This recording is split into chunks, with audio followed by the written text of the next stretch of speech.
आज हमारा जो सेशन है वन पेपर के हवाले से, जिसमें हम तमाम चीज़ों को समझने की कोशिश कर रहे थे। आज की डिस्कशन में कल हमने जो है वो स्लेव डेंसिटी को डिस्कस किया था, समझने की कोशिश की थी मुकम्मल तौर पर। आज यहीं से कहानी आगे बढ़ेगी और स्लेव डेंसिटी से जो हमारे पास अगली डेंसिटी आ जाती है, इसका नाम हमारे पास खिलजी डेंसिटी है। तो चलिए ज़रा इसको देखने की कोशिश करते हैं कि खिलजी डेंसिटी जो है ये कैसी डेंसिटी है, क्या हुआ था खलजी डेंसिटी के अंदर। और वंस अगेन मैं आपसे गुजारिश करता चलूँ कि हम वही चीज़ें डिस्कस करेंगे, वही तमाम के तमाम पॉइंट्स डिस्कस करेंगे जो कि प्रीवियस पेपर्स का हिस्सा रह चुके हैं और जिनके आने के ब्राइट चांसेस हैं। तो खलजी डेंसिटी पे हमारी डिस्कशन का आगाज होता है।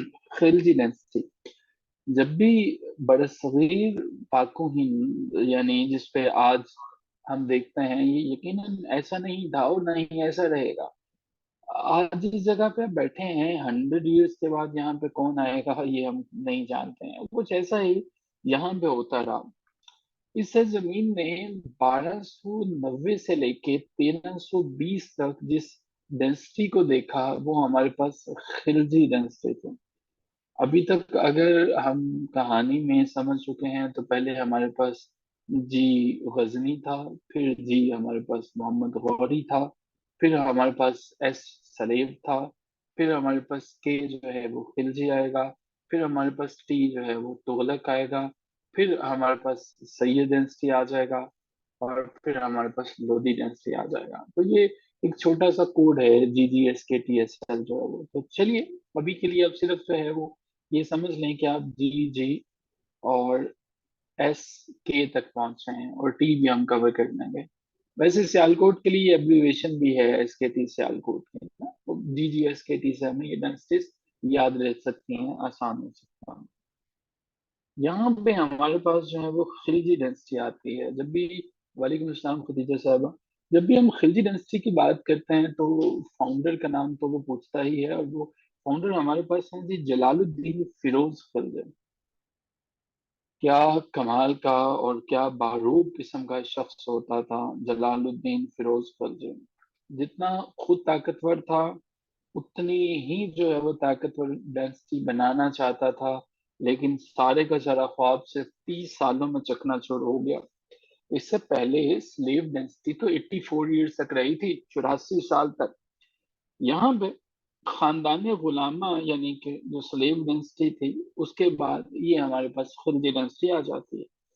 बचपन से पढ़ते सुनते आ रहे हो, और खुसूसन जिन्होंने इंग्लिश लेक्चर का पहला लेक्चर देखा होगा, आई एम श्योर कि मैंने यहाँ पे भी आपको बताया था कि जो पावर है, जिसकी पावर होती है, वही अपनी लैंग्वेजेस को लेके आता है, वही अपनी जुबानों को लेके आता है, और वही तमाम चीजें जो है वो लागू करता है। यहाँ पे भी हमारे पास वही है। खिलजी डेंसिटी भी जब आती है, इनका एक अपना मैयर होता है और एक अपना मुकाम होता है, और ये हमारे पास जो है वो सबसे ज्यादा जोर देते हैं मार्केट कंट्रोल पर। यानी कि हमारे पास मार्केट कंट्रोल में जिसका नाम सबसे ज्यादा आता है वो है अलाउद्दीन खिलजी। अलाउद्दीन खिलजी के बारे में हिस्टोरियन लिखते हैं कि अलाउद्दीन खिलजी एक अच्छा जो है वो मार्केट कंट्रोलर था। और इसकी खिलजी डेंसिटी टोटल कितने माइल्स पे फैली हुई थी?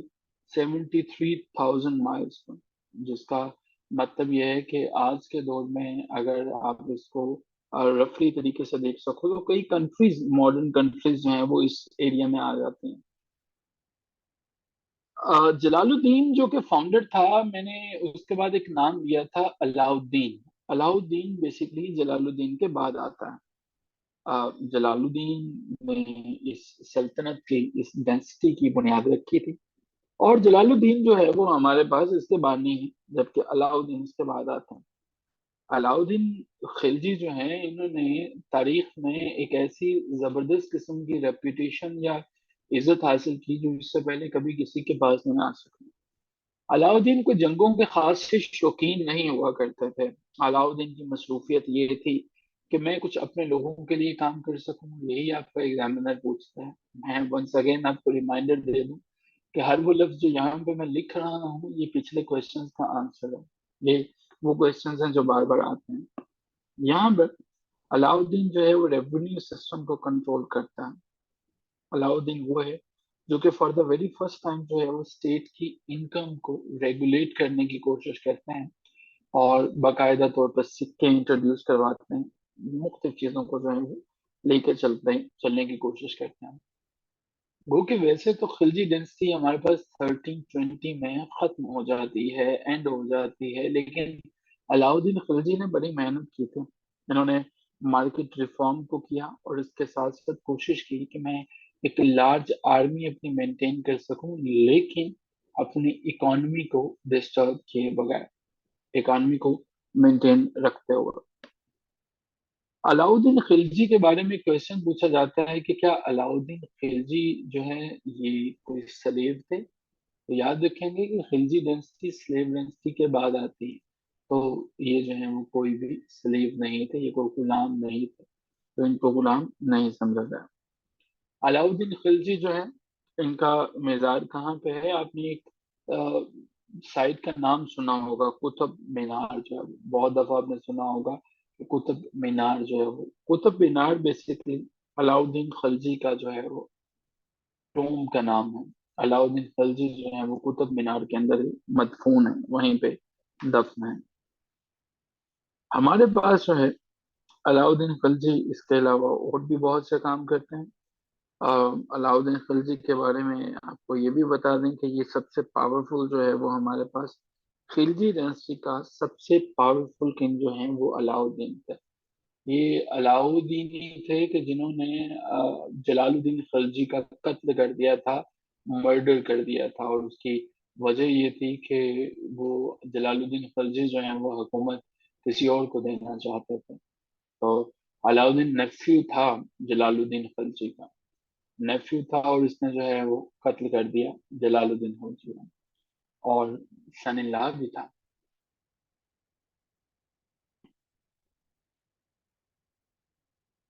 कुतुबुद्दीन ऐबक ने स्टार्ट किया था। एग्जैक्टली, एग्जैक्टली ये वही है। याद रखिएगा कि जो जलालुद्दीन फिरोज खिलजी हैं, ये अ, अलाउद्दीन जो है वो उनका नेफ्यू था, भांजा था, और उसके साथ साथ जो है ये उनका सन इन लॉ भी था। तो देख लीजिए कि उसने फिर अपने ही ससुर को कत्ल कर दिया और उसने हुकूमत जो है वो छीन ली। यानी अपने दौर का जरदारी साबित हुआ था अलाउद्दीन जो है। अब आप कहेंगे कि जरदारी ने तो नहीं मारा था, लेकिन चलें। अलाउद्दीन खिलजी जो हैं, इन्होंने अपने दौर में एक चीज जो है उसके ऊपर खासा फोकस किया। मेजर सोर्स ऑफ इनकम जो खिलजी डिनेस्टी के अंदर था वो जजिया था। अब जानते हैं कि गैर मुस्लिमों के ऊपर लगाया जाने वाला वो टैक्स जिसमें गैर मुस्लिम जो हैं वो पार्टिसिपेट करते हैं, वो आर्मी में पार्टिसिपेट नहीं करते हैं, तो उन्हें जजिया देना पड़ता है। अच्छा जी, अलाउद्दीन जो है वो बिल्डिंग्स बड़े शौक से बनवाया करते थे। यही वजह है कि अलाउद्दीन खिलजी जो बिल्डिंग्स बनाते थे, एक बिल्डिंग जो सबसे फेमस है और वो थी अलाई मीनार। तो अलाई मीनार के नाम से जाने जाने वाली ये बिल्डिंग, पूछा जाता है कि अलाई मीनार को जो है वो किसने तामीर किया, किसने इसको शुरू किया? वो हमारे पास जो है वो अलाउद्दीन खिलजी का नाम सामने आता है। अभी इसके बाद हम देखेंगे कि how many genius are there जिन्हें अभी कभी याद हो गया। So make sure Adnan, Awais, Insha, Irfan, Kiran Maqsood, Khatija, Khurram, Bilal, Nida, Usman, ये आपको अभी कभी याद हो जाए तो इसको भूलना नहीं। खिलजी डेंसिटी जो है वो तकरीबन तकरीबन 30 इयर्स तक रहती है। 30 सालों तक जो है वो ये अपना पूरे का पूरा टेन्योर एंजॉय करते हैं। यहाँ तक खिलजी डेंसिटी के बारे में एक किताब पूछी जाती है कि हमें कैसे पता चलता है कि ये सारी की सारी बातें इस डेंसिटी के बारे में। ये किताब है, एक किताब है, उसका नाम जो है वो खजैनुल फत है। खजैनुल फत, खजैनुल फत। इसे लिखने वाले हैं अमीर खुसरो, जिन्हें आमिर खुसरो भी कहा जाता है, लेकिन ये अमीर खुसरो हैं। इनको जो है इन्होंने लिखा और इसमें इन्होंने खिलजी डेंसिटी के बारे में बड़ी खुल के बताया, सारी की सारी चीजें जो है वो खुल के बताया। सबात एक तगय्युर को है जमाने में, खिलजी डेंसिटी का पहिया जैसे जैसे रुकना शुरू होता है तो एक नई डेंसिटी जो है वो वजूद में आ जाती है, और उसके बाद आती है तुगलक डेंसिटी। लेकिन तुगलक डेंसिटी के बारे में बातें अभी बाद में करेंगे। तुगलक डेंसिटी बड़ी मजे की डेंसिटी है, क्योंकि इसी में आते हैं मोहम्मद बिन तुगलक। एक ऐसा शानदार बादशाह था जो बैक वक्त जो है इलम वालों की कदर करता था, और इलम वालों को सामने अपने सामने आंखों के कत्ल भी करवा देता था। इसको मैनिक कहा जाता है कि पागल था कोई मोहम्मद बिन तुगलक जो है। लेकिन फिर कुछ हिस्टोरियन कहते हैं ये पागल नहीं था, अपनी हिस्ट्री अपनी एज से आगे का बंदा था। ये बंदा जो है जिससे किसी से खुश नहीं होता था, उसको पकड़ के जो है वो हॉल में अपने दरबार में उसकी चमड़ी उधेड़ देता था। ये इस कदर पागल इंसान था कि एक वक्त में इसने अपनी आंखों के सामने एक बंदे को जिबा करवा के उसका गोश्त पकवा के उसके घर वालों को कहा था कि खाओ वरना मैं तुमको भी मार दूंगा। तो इस तरह के भी जो हुक्मरान हैं ताकत के नशे में गुजरे हैं, मोहम्मद बिन तुगलक उनमें से था, जो कि इस डेंसिटी के बाद आता है। लेकिन उससे पहले कि हम मोहम्मद बिन तुगलक पे चलें और तुगलक डेंसिटी को डिस्कस करें, मैं आपको बता दूं कि ये जो खिलजी डेंसिटी के अंदर एक बड़ी शानदार किस्म की किताब है जिसे शाहनामा कहा जाता है। उसके राइटर के बारे में पूछते हैं कि शाहनामा का राइटर कौन है, तो वो फिरदौसी है इसका राइटर, जिसने बड़े डिटेल से इसके बारे में लिखा। इसके अलावा अगर हम बात करते चले जाएं कि ये किन पे ज्यादा फोकस किया करते थे, तो मैं बता चुका हूँ कि मार्केट रिफॉर्म्स पे ज्यादा से ज्यादा फोकस किया करते थे, मार्केट कंट्रोल पे फोकस किया करता था। हमारा एग्जामिनर ये भी पूछ रहता है कि भाई ये खिलजी जो है वो आए कहाँ से थे, कहाँ से तशरीफ लेके आए थे ये खिलजी। ये जनाब सेंट्रल एशिया से आता है, सेंट्रल एशिया से खिलजी जो है वो आते हैं। इसके अलावा और क्या इन्होंने तमीर करवाया, एक हमारे पास जो है वो फोर्ट है, एक फोर्ट था जिसको हम किलाते खिलजी के नाम से जानते हैं। किलाते खिलजी जो है वो भी हमारे पास खिलजी डेंसिटी के अंदर जो है वो बनाया गया था, खिलजी डेंसिटी में उसे तमीर करवाया गया था। सो जी, खिलजी डेंसिटी के अंदर टोटल जो है, यानी ये पूरी की पूरी डेंसिटी थी, टोटल इस डेंसिटी के अंदर जो है वो चार रूलर्स थे, चार हुक्मरान थे जिन्होंने इसमें हुकूमत की थी। ठीक है, और ये हमारे पास 1320 में खत्म हो जाते हैं।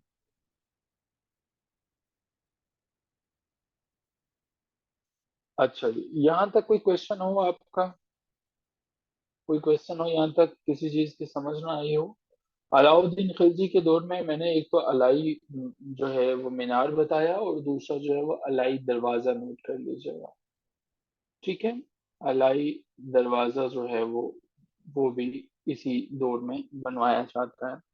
ठीक है, अलाउद्दीन खिलजी जो है ये पहला बंदा था, अलाउद्दीन खिलजी, जिसने जो है वो for the very first time जो है एक टाइटल लिया था। और वो टाइटल क्या था? सिकंदर शानी का टाइटल था।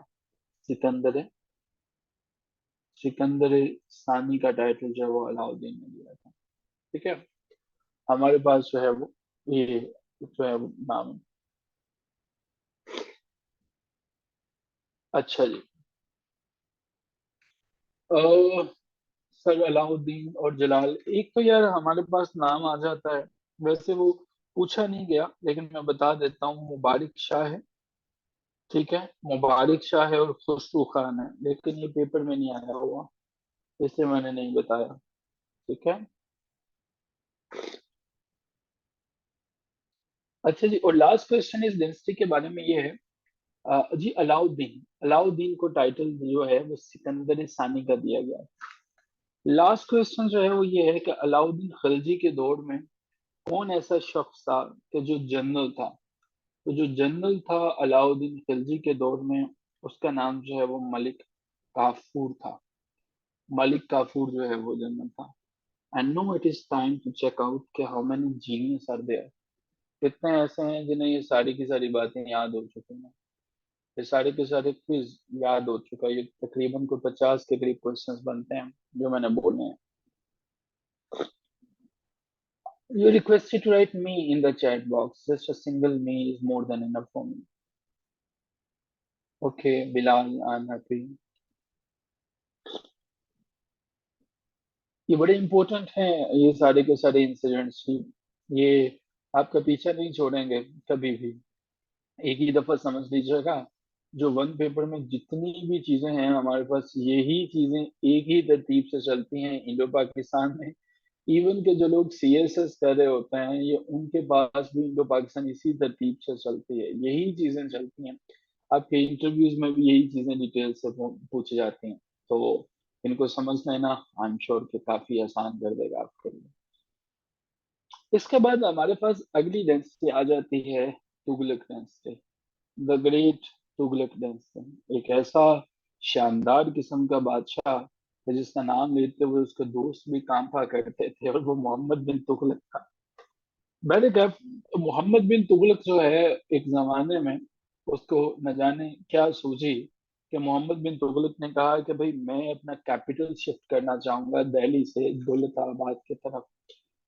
दिल्ली से कैपिटल को उठाता है, जो कि दिल्ली नॉर्थ की तरफ था, और यहाँ से उठा के अपने कैपिटल को एक नए शहर में शिफ्ट करता है जिसका नाम दौलत आबाद था। ये दरअसल एक शहर को आबाद करना चाहता था मोहम्मद बिन तुगलक, और मोहम्मद बिन तुगलक ही ये बानी है इस डेंसिटी का। मोहम्मद बिन तुगलक जो है वो इतनी पावरफुल डेंसिटी थी कि इसने 94 ईयर्स तक जो है वो रूल किया था। लेकिन आगे बढ़ने से पहले मैं कुछ बातें आपको मोहम्मद बिन तुगलक के बारे में बताना चाहूंगा। मोहम्मद बिन तुगलक जो है वो बैठा बैठा एक दिन उसको ख्याल आता है कि जनाब मैंने जो है वो अपने सारे के सारे कैपिटल को शिफ्ट करना है। दिल्ली से दूर दौलताबाद पे कोई 700 माइल के करीब जो है वो सड़क भी बनवा देता है, तमीर करवा देता है। यहाँ से लोगों को जो है वो शिफ्ट करने का हुक्म देता है। अब लोग कहते हैं कि हम यहाँ से कैसे शिफ्ट हों, ये तो बड़ा मुश्किल है। मोहम्मद बिन तुगलक कहता है कि जिससे शिफ्ट नहीं हुआ जाता वो मुझे बताए, हम उसको शिफ्ट कर देंगे। लोगों ने वाकई इसको बताया कि हम लोग जो है वो शिफ्ट नहीं हो सकते हैं। तो मोहम्मद बिन तुगलक ने उन लोगों को घोड़ों के पीछे बांधा और उनको घसीटते हुए जो सिपाही हैं वो दौलताबाद तक लेके गए। कहा जाता है कि उन लोगों की बेचारों की बचते बचते शायद कोई टांगे ही बच सकी थी, एक आध टांग ही बच सकी थी। तो इस किस्म का ये जो है वो शहनशाह हुआ करता था, बादशाह हुआ करता था। ये मोहम्मद बिन तुगलक ही है कि किसी को इनामो इकराम से नवाजता रहता था, और जब किसी पे दिल नहीं आया तो उसका चमड़ी उधेड़ के जो है वो सामने सबको बिठा देता था। अपने टेन्योर में करेंसी को रेगुलेट करना चाहता था मोहम्मद बिन तुगलक, कि करेंसी जो है वो एक होनी चाहिए पूरे के पूरे मुल्क की। अच्छा खासा जो है इसमें करेंसी जो है वो कॉपर की करेंसी थी, और उस कॉपर की करेंसी को रिप्लेस करना शुरू कर दिया गोल्ड की करेंसी के साथ। बादशाह वक्त था, जो भी डिसीजन में दिल में आया कर रहा था। लोगों ने धड़ाधड़ जो है वो फेक करेंसी बनाना शुरू कर दी। बाद में अपना डिसीजन वापस लेना पड़ा, और लोगों से कॉपर के सिक्के भी गोल्ड के भाव में खरीदने पड़े थे। तो इस तरह का था मोहम्मद बिन तुगलक। चाइना पे हुकूमत करने का ख्वाब सोच बैठा था। ये बातें जो कि आपके लिए इंटरव्यू के पर्सपेक्टिव से इम्पोर्टेंट रहेगी। मोहम्मद बिन तुगलक ने सोचा कि चाइना को फतह करूंगा।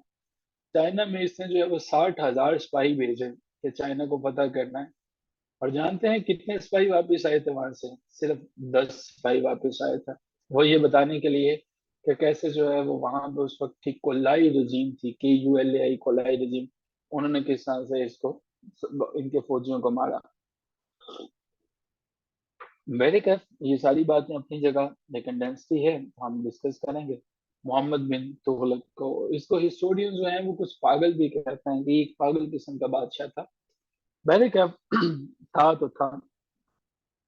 तो तुगलक की जो डायनेस्टी है वो 1320 से शुरू होती है, यानी कि खिलजी डायनेस्टी के बाद, और चलती है 1414 तक।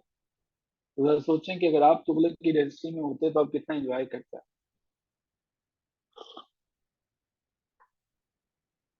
अब की दफा मोहम्मद बिन तुगलक के बारे में एक बात कही जाती है, और वो ये बात ये है कि मोहम्मद बिन तुगलक जो है वो मिक्सचर था। किस चीज का मिक्सचर था? मिक्सचर था ऑपोजिशन का, मिक्सचर ऑफ ऑपोजिट्स। ऑपोजिट्स का मिक्सचर जो है वो कहा जाता है मोहम्मद बिन तुगलक को। यानी कि एक ही वक्त में कोई डिसीजन लेता है और अगले ही लम्हे किसी और डिसीजन में जो है वो चला जाता है। मोहम्मद बिन तुगलक जो है वो मोहम्मद बिन तुगलक जो है वो डायनेस्टी जब काम करती है, और इस डायनेस्टी के अंदर जो टोटल रूलर होता है, जो टोटल लोग आते हैं और जो इसमें रूल करते हैं, टोटल रूलर जो है वो पांच थे। 5 रूलर्स है जो कि इस डायनेस्टी के अंदर आते हैं। ये मोहम्मद बिन तुगलक का ही टेन्योर था, उसी टेन्योर के अंदर हुआ था। आपने अक्सर देखा होगा कि हमारे पास मुख्तलिफ जो हैं वो सयाह आया करते थे घूमने फिरने और इंडिया की खैर खबर लेने के लिए, लेकिन वो इसी टेन्योर के अंदर होता था। खैर, मोहम्मद बिन तुगलक के बारे में ये बात कही जाती है कि मोहम्मद बिन तुगलक ने अपनी टेरिटरी को अपनी टेरिटरी को मैक्सिमम एक्सपैंड किया था। मोहम्मद बिन तुगलक ने जितना हो सकता था उतना एक्सपैंड करता चला गया था।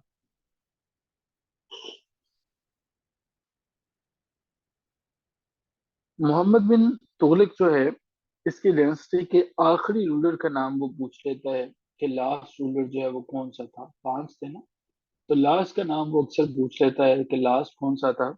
तो तुगलक डायनेस्टी का जो लास्ट रूलर था, उसका नाम नासिरुद्दीन महमूद था।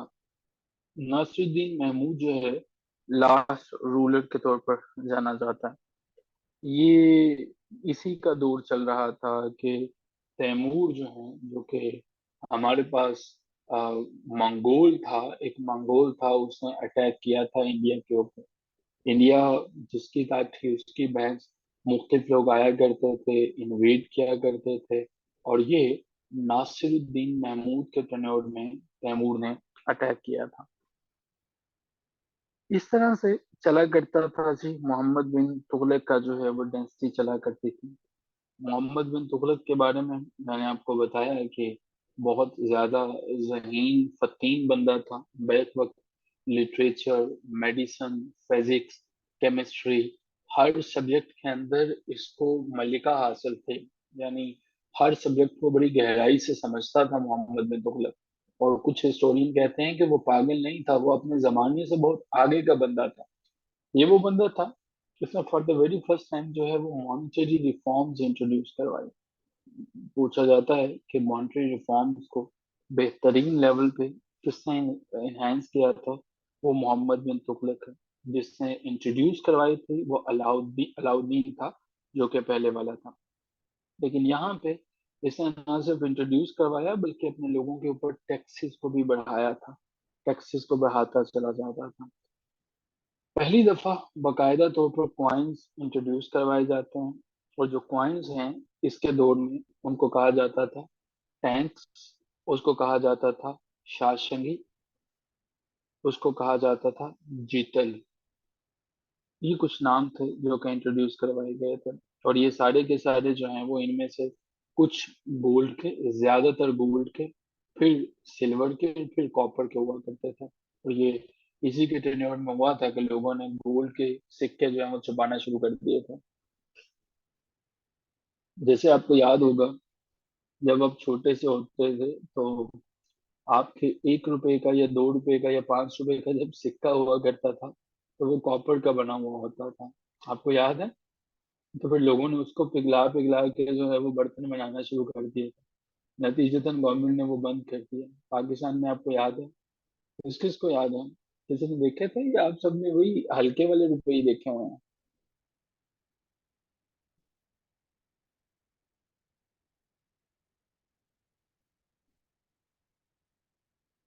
अब तो आपको पता है कि रुपया इतना छोटा हो गया है बेचारा कि वो तो टके से भी छोटा हो गया।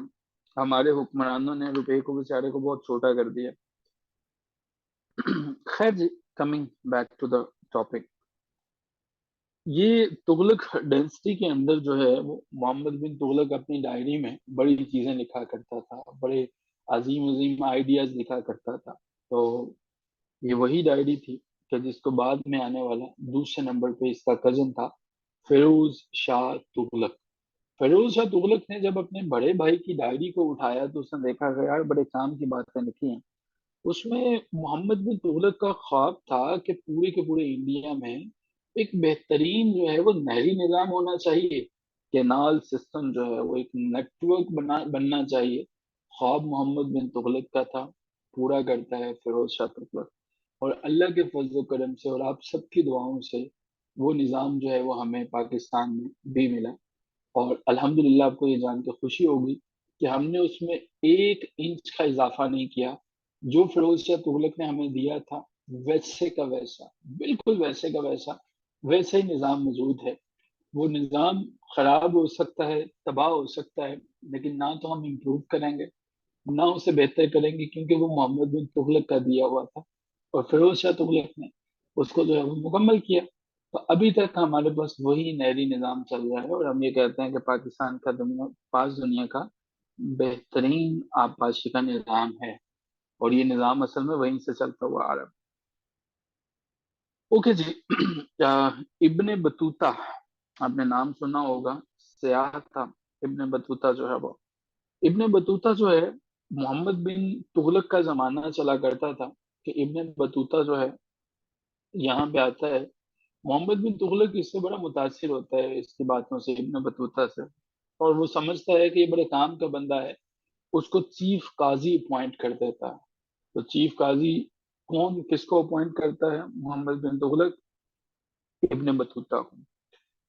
एक इम्पोर्टेंट और क्वेश्चन भी पूछ लेता है इससे कि इब्ने बतूता ने किसके टेन्योर में विजिट किया था इंडिया को। तो डेफिनेटली आपके पास आंसर मिल गया कि इब्ने बतूता ने मोहम्मद बिन तुगलक के टेन्योर के अंदर जो है वो विजिट किया, इंडिया में आया था। जो भी पावरफुल बंदा आता है वो अपनी जुबान साथ लेके आता है। तुगलक डेंसिटी के अंदर जो है जो जुबान चला करती थी वो जुबान पर्शियन थे। हर एक अपनी जुबान से बेइंतहा लगाव रखता है और कुछ ऐसा ही था तुगलक डायनेस्टी में भी। पर्शियन अपने अरूज में थे, पर्शियन जो है वो चला करते थे। ऐसा नहीं है कि मोहम्मद बिन तुगलक ही इस डायनेस्टी का अकेला फाउंडर था, कि मोहम्मद बिन तुगलक जो है वो अकेला जो है निकलता है तलवार उठा के और वही जो है वो सारी की सारी डायनेस्टी को फतह कर लेता है। नहीं नहीं नहीं, मोहम्मद बिन तुगलक से पहले गयासुद्दीन तुगलक था। ठीक है, गयासुद्दीन तुगलक था। गयासुद्दीन तुगलक जो है वो इसका बाप था। बेसिकली जंगजू आदमी था, बहुत ज्यादा जंगे जो है वो लड़ा करता था। लेकिन इस डेंसिटी को फतह करने के चक्रों में गयासुद्दीन तुगलक जो है वो उसकी डेथ हो जाती है और फिर मोहम्मद बिन तुगलक आता है। तो मोहम्मद बिन तुगलक का जो बाप है वो गयासुद्दीन तुगलक है। हो सकता है वो आपको दो ऑप्शन दे दे कि फाउंडर कौन था तुगलक डेंसिटी का। अगर तुम वहां पे गयासुद्दीन है तो हम गयासुद्दीन को टिक करेंगे, लेकिन अगर गयासुद्दीन नहीं है तो फिर ऑब्वियसली मोहम्मद बिन तुगलक जो है वो इसको देखेंगे। अच्छा जी, ये मोहम्मद बिन तुगलक था कि इसके टेन्योर में जो कैपिटल है वो बार बार बदला जाता था। जब गिरते पड़ते लोग जो हैं, इसने कहा कि कैपिटल हमने बदलना है। कि कहाँ से बदलना है? हमने दिल्ली से कैपिटल को दौलताबाद करना है। बेचारे लोग जो हैं वो गिरते पड़ते मरते हुए पहुंचे। 700 मील का सफर था, ट्रेन तो कोई थी नहीं है, कोई गाड़ी तो थी नहीं, कोई कार तो थी नहीं, तो जिसके ऊपर बैठ के वो जाएंगे। तो बादशाह सलामत ने साल हर साल लगा के जो है वो रूट्स बनवाए थे। रूट्स के ऊपर जो है वो सराय बनाई थी, सब कुछ बनाया था। लेकिन नुकसान क्या हुआ? लोग नहीं जा रहे थे, तो जो माजूर लोग हुआ करते थे उनको मंजनीक के ऊपर जो है वो बांध के तो दौलताबाद की तरफ फेंका करते थे, ताकि पता लगे कि जाने जाना। अब सितम ये था कि जब ये लोग वहां पे पहुंचे, बैरिकेड मरते मराते लोग जो है वो दौलताबाद पहुंचते, तो मोहम्मद बिन तुगलक ने वहां पे जाते ही ऐलान किया कि अब वापसी का सफर ले लें। अब जो है वो रिटर्न टिकट जो है वो आप अपनी बना लें। यहाँ पे बादशाह सलामत का दिल नहीं लगा दौलताबाद में, तो अब की दफा कैपिटल दोबारा जो है वो दिल्ली होगा। अब लोग जो है वो दो- दोबारा दिल्ली की तरफ जो है वो सफर करने शुरू हो गए। जी, भाई ये नहीं, बेचारे जो है मजबूरी से उसी तरह से गिरते पड़ते दोबारा जो है वो वापस आते हैं। तो इमेजिन कीजिए 700 मील का सफर, या तो आप पैदल तय करोगे अगर तो आपके पास इतने वसाइल हैं कि आप घोड़ा या ऊंट अफोर्ड कर सकते हो या हाथी अफोर्ड कर सकते हो तो वो होगा। लेकिन सारे लोग नहीं कर सकते थे। 700 मील आपको पैदल चलना, बहुत से लोगों की अमवात होती है, बहुत से लोग मारे जाते हैं, लेकिन मोहम्मद बिन तुगलक का हुक्म था, बादशाह का हुक्म था, ऐसे ही चलना है और ऐसे ही चलेगा। तो ये लोगों ने वापस रिटर्न किया। तो जिसके टेन्योर में सबसे ज्यादा कैपिटल को तब्दील किया गया वो भी मोहम्मद बिन तुगलक ही थे। तो जी, तुगलक डायनेस्टी जो है हमारे पास, मैं ऊपर बता चुका हूँ पॉइंट नंबर 3 पे, 1320 से 1440 तक रहे। ये आपने क्वेश्चंस जो है वो भूलना नहीं है, इसको याद रखिएगा। अच्छा जी। अगर इसका हम लोग जो है वो ब्रेक डाउन करें तो 13 हमारे पास जो है वो 1351 में जो है मोहम्मद बिन तुगलक के बाद आ जाता है इसका कजन, और इसका नाम है फिरोज शाह तुगलक। फिरोज शाह तुगलक जो है वो आ जाता है। अच्छा जी, अब ये डेंसिटी भी जो है वो ज्यादा देर तक नहीं टिक पाती है। आपके सामने है, ज्यादा देर से मुराद ये है हमेशा के लिए तो कोई भी नहीं रह पाता, 94 ईयर्स तक रहती है। और इसके बाद हमारे पास नेक्स्ट डेंसिटी आ जाती है, और नेक्स्ट डेंसिटी का नाम है सादात डेंसिटी। सादात डेंसिटी जो है वो हमारे पास आ जाती है। सादात डेंसिटी, लेकिन सादात डेंसिटी से पहले पहले हमें ये भी देखना होगा कि वजह क्या थी। ये तुगलक तो बड़ा ताकतवर हुआ करता था, कैसे गिरा, क्या वजह हुई थी। ये इब्ने बतूता जैसे लोग जो कि काजी थे और जो इन्वेस्टर बाद में बने, क्या वजह थी। वजह ये थी कि जी मंगोल जो है वो उन्होंने अटैक कर दिया था, और मंगोल बड़े ताकतवर थे। तैमूर था, तैमूर मंगोल था, इसने अटैक कर दिया।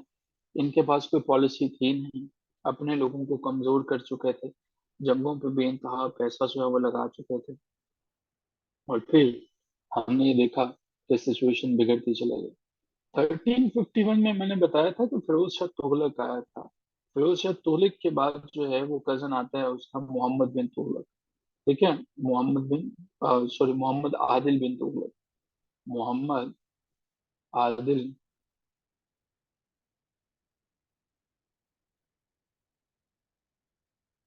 तो इसका ईयर जो है वो जरा कंफर्मेशन आप खुद कर लीजिएगा, क्योंकि ईयर उसने पूछा नहीं था पेपर में। तो ये जरा इसका देख लीजिएगा कि इसका ईयर कौन सा था मोहम्मद आदिल बिन तुगलक का, लेकिन वो पेपर में नहीं आया वो। अच्छा जी, ये हमारे पास जो है सारी की सारी सिचुएशंस रहती हैं मोहम्मद बिन तुगलक के टेन्योर के अंदर जो है। और ये अ, फिरोज जो है वो आपने अभी देखा होगा कि लाहौर में कुछ रोड हैं जो कि फिरोजपुर रोड के नाम से भी जाने जाते हैं। ठीक है, फिरोजपुर रोड है, ये फिरोज शाह तुगलक ही था कि जिसने जो है मुख्तलिफ सिटीज जो हैं वो उनको डेवलप किया था। मुख्तलिफ सिटीज जो है उनको सपोर्ट कर रहा था, जिसमें से सरहिंद का जो शहर है, जो शेख अहमद सरहिंदी भी जो है वो बाद में हमारे पास आते हैं। सरहिंद का जो शहर है वो भी हमारे पास जो है फिरोज शाह ने जो है वो हमें किया था। और ये फिरोज शाह ही था, ये फिरोज शाह ही था कि जिसके लिए जो है वो मुख्तलिफ शहर बनते हैं, शहरों के शहर बनते हैं। हाँ, पता चल गया जी इसका। मोहम्मद बिन तुगलक जो है वो हमारे पास आता है 1388 में। ठीक है, 1388 में इसकी हुकूमत रहती है फिरोज शाह तुगलक की, 1351 से लेके 1388 तक। और उसके बाद जो है वो मोहम्मद आदिल बिन तुगलक जो है वो आ जाता है। फिरोज शाह तुगलक जो है वो हमारे पास तीसरा जो है वो हुक्मरान था। याद रखिएगा, पहले नंबर पे गयासुद्दीन था। गयासुद्दीन था, कुछ लोग, कुछ हिस्टोरियन कहते हैं कि गयासुद्दीन नहीं मारा गया था।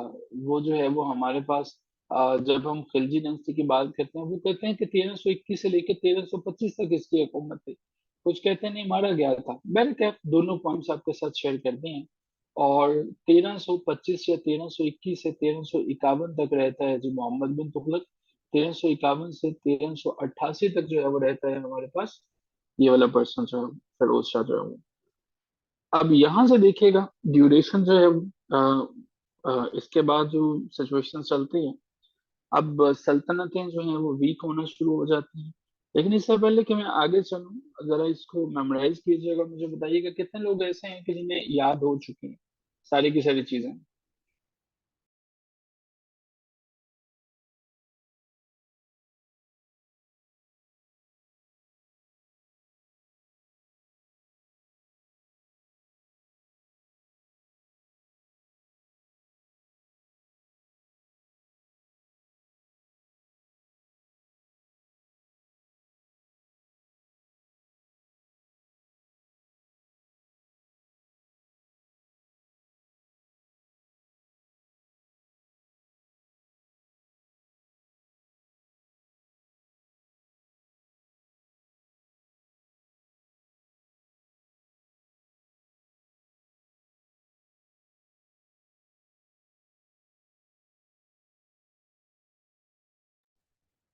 तो जी ये हम बात कर रहे थे, हमारे पास है जी रियासुद्दीन है, ठीक हो गया। ये जनाब चलते हैं, तो अगर आप मुझे जो है वो बता सकें, सबसे पहली डेंसिटी जो आपको मैंने बताई थी वो कौन से वाली थी, चलें रिवाइज कर लेते हैं ना, पता चले आपको क्या आता है। पहली डेंसिटी जो मैंने सबसे पहले बताई थी, चैट बॉक्स में बताएं कौन से वाली थी। पहली डेंसिटी, सबसे पहली डेंसिटी जो है वो कौन सी थी। बल्कि उससे भी पीछे चले जाते हैं। जरा रुकिए, मुझे बताएं कि मोहम्मद बिन कासिम जो है वो जब इंडो पाक में आया था, तो तब किसकी हुकूमत थी। तब किसकी हुकूमत थी जी।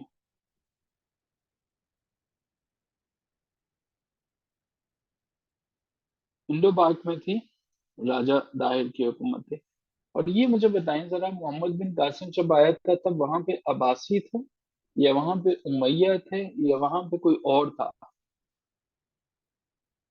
उमैया डेंसिटी थी। ग्रेट हो गया, ग्रेट हो गया। अच्छा मुझे बताइएगा कि गजनवी डेंसिटी के बाद कौन सी डेंसिटी आती है। गजनवी के बाद कौन सी आती है। GHAURI, गौरी डेंसिटी आती है। ठीक है जी। अच्छा मुझे बताइएगा कि गौरी के बाद कौन सी डेंसिटी आती है। गौरी डेंसिटी के बाद कौन सी आती है। सलेब आती है। सलेब के बाद कौन सी आती है। सलेब के बाद खिलजी आ जाती है। खिलजी के बाद कौन सी डेंसिटी आती है।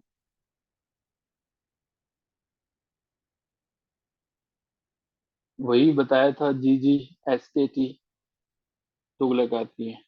स्लेव डेंसिटी कितने साल हुकूमत करती है, कितने साल जो है वो ये कायम रहती है स्लेव डेंसिटी। वेरी गुड किरण मकसूद, 84 ईयर्स जो है वो रहती है। अच्छा ये मुझे बताइएगा कि खिलजी डेंसिटी के अंदर जो है हमारे पास फाउंडर का नाम क्या है इसके। इसके फाउंडर का नाम क्या है। जलालुद्दीन खिलजी जो है, वेरी गुड। जलालुद्दीन का और अलाउद्दीन का रिश्ता क्या था। What was the relationship between Jalaluddin and Alauddin. Nephew, और एक और भी था, सन इन लॉ था। बिल्कुल ठीक हो गया, बिल्कुल ठीक हो गया हमारे पास जो है। ठीक है जी, ग्रेट हो गया। अच्छा ये मुझे बताएं कि कैनाल जो हैं वो किसने इंट्रोड्यूस करवाई थी, किसने बनाई थी। जो इंडो पाक है उसके अंदर कैनाल्स जो थी, वाटर कैनाल्स, वो किसने बनाई थी। नहीं बनाई किसने थी, ख्याल किसका, वो नहीं, बनाई किसने थी। बनाने वाला कौन था।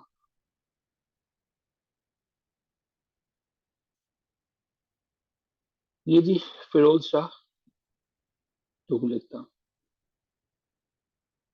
अच्छा जी, ये फिरोज शाह तुगलक का ही जमाना था।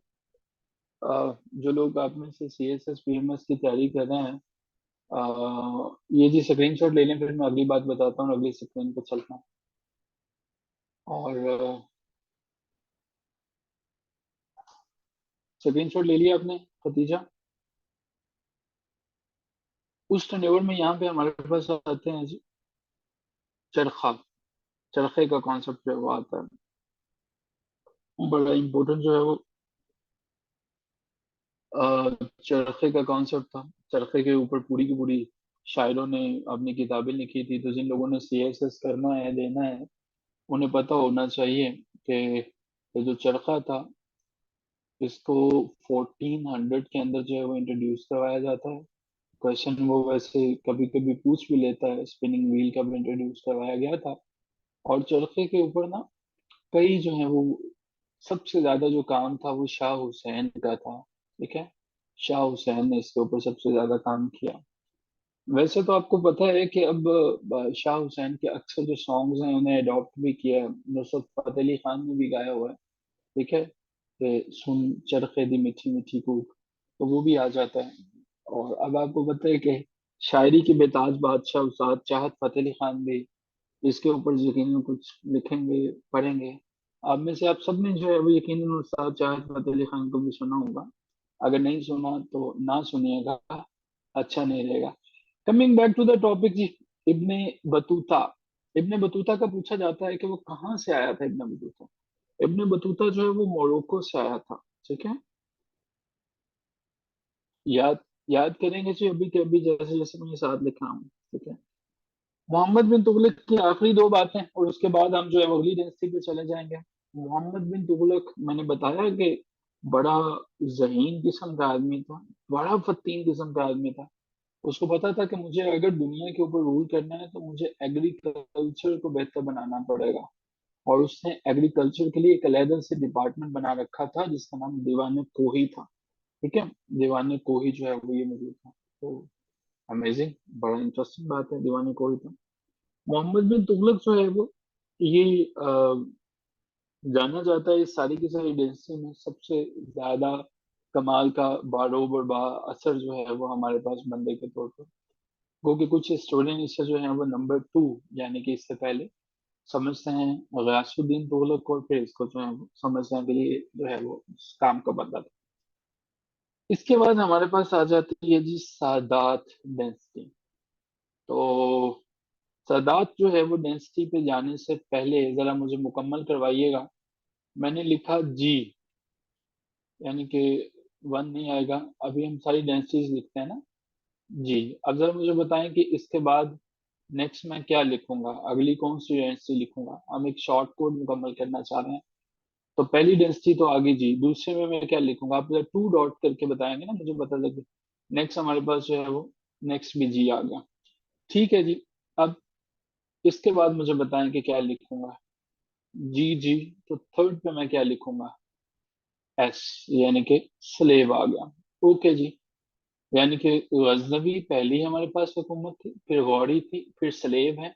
फिर जी इसके बाद कौन सा आ गया, स्लेव के बाद कौन सा आ गया, खिलजी आ गया जी। खिलजी के बाद कौन सा आ गया, मैंने बताया था कि सियालकोट में जो है वो इसके टी आता है। ठीक है जी, फिर तुगलक आ गया। तुगलक के बाद हमारे पास कौन सा आ गया, सादात आ गया। ठीक है, सादात आ गया। और सादात के बाद जो है वो आ जाता है जी लोधी डेंसिटी, जो है वो आ जाता है। ठीक है, लोधी डेंसिटी। अच्छा, इसका स्क्रीनशॉट चाहे ले लीजिएगा। बहुत दफा वो पूछ लेता है कि कौन सी किससे पहले थी, कौन सी किसके बाद थी। गजनवी था, घोड़ी है, सलीब है, खिलजी है, तुगलक है, सादात है, और लोधी। ये लोधी था जिसे आके जहीरुद्दीन बाबर ने जो है वो शिकस्त दी थी। आप एक बाबर को आप जानते हैं और दूसरा बाबर वो वाला था। अच्छा जी, सदात डेंसिटी हमारे पास जो है ये डेंसिटी वजूद में आती है। जो इसके फाउंडर हैं वो हैं जी सैयद खिजर खान। सैयद खिजर खान। अच्छा, ये फाउंडर का नाम प्लीज जरा बेहतर तरीके से याद कर लीजिएगा। फाउंडर को वो जरूर हिट कर लेता होता है। फाउंडर जो है वो कौन थे, सैयद खिजर खान। सैयद खिजर खान छोटे। अच्छा, इंटरव्यू में ना एक क्वेश्चन पूछते होते हैं, वो बार बार पूछ लेते हैं आप लोगों से भी, खसूसन जो हमारे पास जिनका 80 नंबर का सब्जेक्ट और है लेकिन 20 मार्क्स के लिए है ना। कुछ क्वेश्चन वो पूछ लेते हैं कि जी मोहम्मद बिन कासिम से ही क्यों हिस्ट्री शुरू करते हैं पाकिस्तान की, मोहम्मद बिन कासिम से पहले क्यों है। तो इस्लाम तो बहुत पहले का था। तो बात ये थी कि जी मोहम्मद बिन कासिम के बारे में ज्यादातर हिस्टोरियन एग्रीड हैं कि वो इस्लाम को जो है वो बरसगीर पाकविन में लेके आए थे। तो इसलिए जो है वो जब वहां से ही इस्लाम आता है बरसगीर में, तो यहाँ से फिर इनकी जो है वो हिस्ट्री चलती है। अच्छा, ये सैयद खिजर खान है, ये फाउंडर है।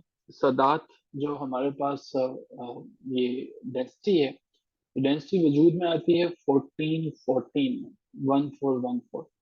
ठीक है, 1414, 1414 में सदात डेंसिटी जो है, ये हुकूमत इनकी टोटल जो है वो इनका जो रूल रहता है, टोटल रूल रहता है 37 ईयर्स के लिए, 37 सालों के लिए ये हुकूमत करते हैं। हमारे पास ये तब तक मौजूद रहते हैं जब तक कि इनको आके लोधी डायनेस्टी जो है वो रिप्लेस नहीं कर देती है। लोधी डायनेस्टी भी अपनी दौर की बड़ी पावरफुल डायनेस्टी थी। खैर जी, सदात डायनेस्टी के बारे में अगर हम ये देखें कि ये डायनेस्टी आई तो 1414 में थी, लेकिन इसका इख्तिताम कब हुआ था, खत्म कब हुई थी, 1451 के अंदर जो है वो ये खत्म होती है। अब वजह क्या बनती है, वही वजह जो आज हमारी बन रही है। पाकिस्तान क्यों दुनिया में सबसे पीछे है?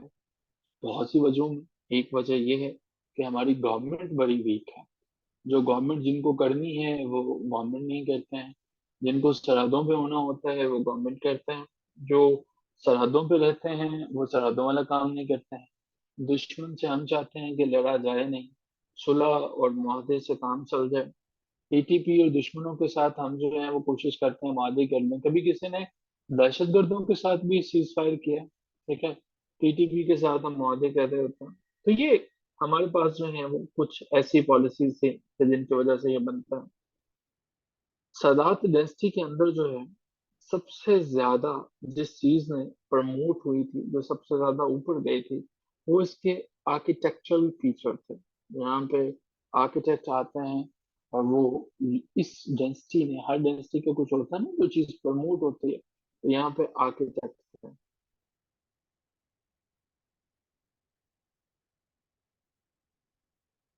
फीचर्स इनके जो है वो प्रमोट होते हैं।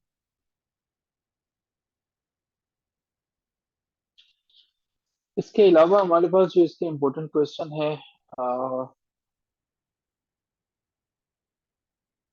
बाकी चीजें तो हम तकरीबन कर चुके हैं। इनके बारे में सदात डेंसिटी में और कौन से क्वेश्चंस रहेंगे?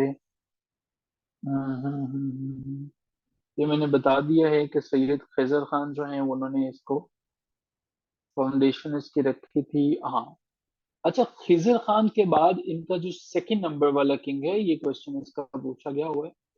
सेकंड नंबर पे आ जाता है जी मुबारक खान। मुबारक खान, मुबारक खान जो है ये कब आता है गवर्नमेंट में? मुबारक खान आता है अपने बाप की वफात के बाद, मई 20 और 1421 के अंदर जो मुबारक खान जो है वो आने के बाद खुद को एक अजीम शान शहंशाह शहनशाह समझता था, और वो ये समझता था कि जैसा मैं हूँ वैसा तो कोई हो ही नहीं सकता। इसलिए उसने जो है वो अपने आप को एक टाइटल दिया हुआ था, मुइजुद्दीन मुबारक शाह। तो ये मुबारक शाह, अगर मुइजुद्दीन मुबारक शाह की बात करें तो वो भी यहीं पे है। तो हमारे पास जी पहले नंबर पे आ जाते हैं खिजर, आ जाता है खिजर के बाद आ जाता है मुबारक, आ जाता है। ये नाम पूछे गए हैं जी, इस डायनेस्टी के नाम पूछे गए हैं, तो इसलिए मैं तरतीब से आपको जो है वो बता रहा हूँ। और उसके बाद जो है वो हमारे पास आ जाता है अलाउद्दीन आलम शाह। अलाउद्दीन आलम शाह, ये हमारे पास जो है वो इस डायनेस्टी के रूलर थे। इन डायनेस्टी ने जो है वो हमारे पास 3 रूलर थे। और ये इससे अंदाजा लगाएं, ये अलाउद्दीन था इतना शरीफुल नस्ब किस्म का बंदा था। इसको जो है वो धमकी दी गई कि भाई ताजो तख्त को जो है वो छोड़ दो, वरना ऐसा ना हो कि खून खराबे का सामना करना पड़े। और ये पैगाम इसको पहुंचाता है बहलोल खान लोधी। ठीक है, बहलोल खान लोधी इसको मैसेज देता है, पैगाम इसको पहुंचाता है 1451 में। और ये कहता है कि ठीक है जी, मैं हुकूमत को छोड़ देता हूँ। तारीख में बहुत से लोगों ने हुकूमतें छोड़ी थी। अगर आप अंग्रेजी की बात करो तो 1688 के अंदर ग्लोरियस रेवोल्यूशन हुई थी, 1688 में। If you people remember about the James the second, James second was the person कि जिसकी जो है वो गवर्नमेंट चली गई थी। ब्लूडिश रेवोल्यूशन कहा ही उसे इसलिए जाता है कि वो ब्लडलेस रेवोल्यूशन थी। आई एम श्योर आपको याद होगा कि किस तरह से 1603 से लेके 1625 तक जो है वो आपके पास आता है, जेम्स द फर्स्ट आता है। 1625 से लेके हमारे पास 1649 तक जो है द सेकंड रूलर आ जाता है, चार्ल्स द फर्स्ट आ जाता है। फिर 1660 से ऑनवर्ड जो है 1688 तक जो है चार्ल्स द सेकंड आ जाता है, ठीक है। और फिर वहां से हमारे पास 1688 में जो है वो आ जाता है जेम्स द सेकंड। और जेम्स सेकंड जब आता है तो उसको भी उसकी अपना सन इन लॉ जो है वो वार्निंग देता है, भाई चले जाओ, छोड़ दो, उसने भी छोड़ दी थी। तो और इसी तरह से अफगानिस्तान का अशरफ गनी भी तो भाग गया था। अशरफ गनी के बारे में भी तो आपको पता है, वो भी तो भाग गया था ताज को छोड़ के जब उसको तालिबान ने वार्निंग दी थी। तो हमारे पास जो है ये जी सादात डायनेस्टी है, इसकी सारी की सारी डिटेल्स हैं। इसको जो है सैयद डायनेस्टी या सदात डायनेस्टी दोनों नाम से जाना जाता है। और इसके बाद इसको क्यों जाना जाता है सदात डायनेस्टी से, क्योंकि सैयद खिज़र खान जो हैं इनका सिलसिला जो है सरवर कायनात हजरत मोहम्मद मुस्तफ़ा सल्लल्लाहु अलैहि वसल्लम से जा मिलता है। तो इसलिए जो सादात होते हैं, अब तो वैसे बहुत से जाली भी आ गए हैं, जो सादात होते हैं उनका सिलसिला नसब जो है हजरत फातिमा से जो है वो मिलता है, नबी करीम सल्लल्लाहु अलैहि वसल्लम से जाके मिलता है, तो वो सादात होते हैं। ये जी हमारे पास रहेगी आज की कहानी। कल हम लोधी डेंसिटी पे और उसके बाद तेजी से सारी की सारी मुगल डेंसिटी को कवर करेंगे। और फिर हम कोशिश करेंगे कि इस वीक में पाकिस्तान अफेयर्स को खैराबाद कह सकें। कोई क्वेश्चन हो या स्क्रीनशॉट किसी स्क्रीन का मिस हो गया हो तो वो ले सकते हैं, अदरवाइज हम यहीं पे एक स्टॉप लेंगे। ये रहेगा जी हमारे पास पहली स्क्रीन, अगर किसी ने स्क्रीनशॉट नहीं लिया। ये हमारे पास रहेगी जी दूसरी स्क्रीन, और ये हमारे पास रहेगी जी तीसरी स्क्रीन। कोई ऐसा भी है जिसे सारी की सारी बातें जो मैंने बताई हैं अभी कभी याद हो गई? इज देयर एनी स्टूडेंट कि जिनको जो कुछ हमने बताया अभी के अभी वो नहीं याद हो चुका हो? Any genius is there? Oh, madam Insta is there. Okay wait. Okay जी, उस्मान वेरी गुड। बिलाल भाई आपको नहीं हो सका?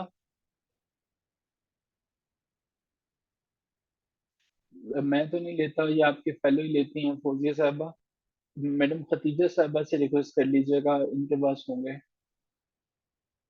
Thank you so much everyone, thank you so much. Take care of yourself जी, मुलाकात होती है फिर आपसे इंशाल्लाह नेक्स्ट सेशन में। टिल देन टेक केयर, खुदा हाफिज।